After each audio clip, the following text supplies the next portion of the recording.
Hi, I'm David Leong with HyperX, and I want to talk to you about a few of our products here at PAX East 2015. I want to talk to you about our new USBs, our HyperX Fury right here. This is our entry-level USB. So when we talk about HyperX, we have three different families: Fury, Savage, and Predator. Each one under each family name has an SSD, a USB, and DRAM. So the Fury USBs are kind of our entry-level side. You know, if you don't want to spend a lot of money but you want great speed, it comes at 16, 32, and 64 gigabytes of storage, and each of them has 90 megabytes per second read and 30 megabytes per second write, so great speeds for USB 3. Next thing we want to do is talk about our new DRAM, HyperX Savage DRAM. That's our mid-tier line. So Savage DRAM comes in it's available in DDR3, and it comes in frequencies starting at about 1866, 2133, all the way up to about 2666, and you can get in various kits and modules of 8 gigabyte kits of 2, 16 gigabyte kits of 4, 4 gigabyte modules, single modules, things like that. So that's really great system DRAM if you're looking to add a little kick to your existing PC. If you really want to do something super cool, you really want to give your computer a big jump start, an SSD works.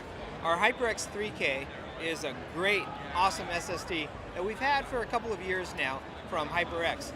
Next month in April, we're going to refresh the line. So HyperX 3K becomes HyperX Savage, and we're going to have a new controller in there. It's the Phison S10 controller with great IOPS, about 100,000 IOPS, so really, really fast speeds on that one. Read-write speeds are, well over 500 megabytes per second, and it's just a really, really cool drive. 240, 480 gigabytes to start. Eventually, we'll bring in a 960 gig if you really need a lot of storage and the benefits of an SSD. One of the other things that's becoming more commonplace these days is the PCIe.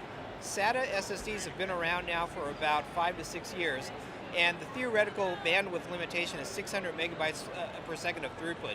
When you want to go faster than 600 megabytes per second, one of the things you're going to do is maybe you're going to take a couple of SSDs, RAID them, or take the next form factor, which is PCIe. PCIe has a theoretical limit of 1800 megabytes per second, and because that's fast, and everything fast from HyperX has the Predator name, enter the Predator PCIe M.2 SSD. It's an M.2 form factor, ships with a half-height, half-length adapter, or just the M.2 alone, and it's got incredible speeds, 1400 megabytes per second on the read and 1000 megabytes per second on the write. That one's coming out in a couple of weeks here in March, and it's a really, really blazing fast SSD. You want to be careful because even though it's an M.2 form factor, you want to take advantage of all the speeds. Make sure your motherboard has a PCIe slot in it. So that's one thing you want to be careful about. Sure, it's our brand new HyperX Fury mousepad. Comes in 4 different sizes. It's a cloth.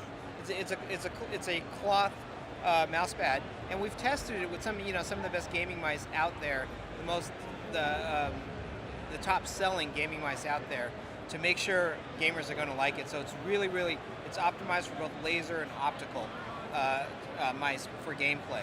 And what we like about Fury is that with 4 different sizes, it's 3 millimeters thick for the small and medium, and the large and extra large is 4 millimeters thick. Dimension-wise, we started about 9 by 11 for the small one, for just for the mouse only. Then we move up to a medium, which is about 14 by 16, and then we go up to a large, which is about 16 by 19, and then the extra large. If you want to put your keyboard and mouse on one sheet, we go 16 by 35 inches, so it's almost a foot of material. And the pricing is really, really good on them. It doesn't cost that much at all. They start at about $15 for the small, goes up to about $35. So Predator is the fastest memory from HyperX, and the HyperX Predator DDR4 is some of the fastest out there. We've actually set world records overclocking using the HyperX Predator DDR4. So DDR4 is really made, for Intel's new X99 system. So anything above 4 cores usually requires now DDR4. And if you really want, bleeding edge performance, this is the type of memory that you want to use in those systems. So we talked about Predator before as the high end on the DDR4 side. Let's talk about the entry level side for DDR4. Fury is basically looser timings than Predator. So everything is a CAS 13, CAS 14, and it comes in 2133, 2400, or 2666 megahertz. 8 gigabyte kit of 2, all the way up to 64 gigabyte kit of 8 too. So it's for the sort of that entry level enthusiast. On the DDR4 side, you don't need 2800, you don't need 3000, baseline 2133 because you're brand new to the X99 technology is fast enough for you. The Fury DDR4 entry level line is actually really perfect.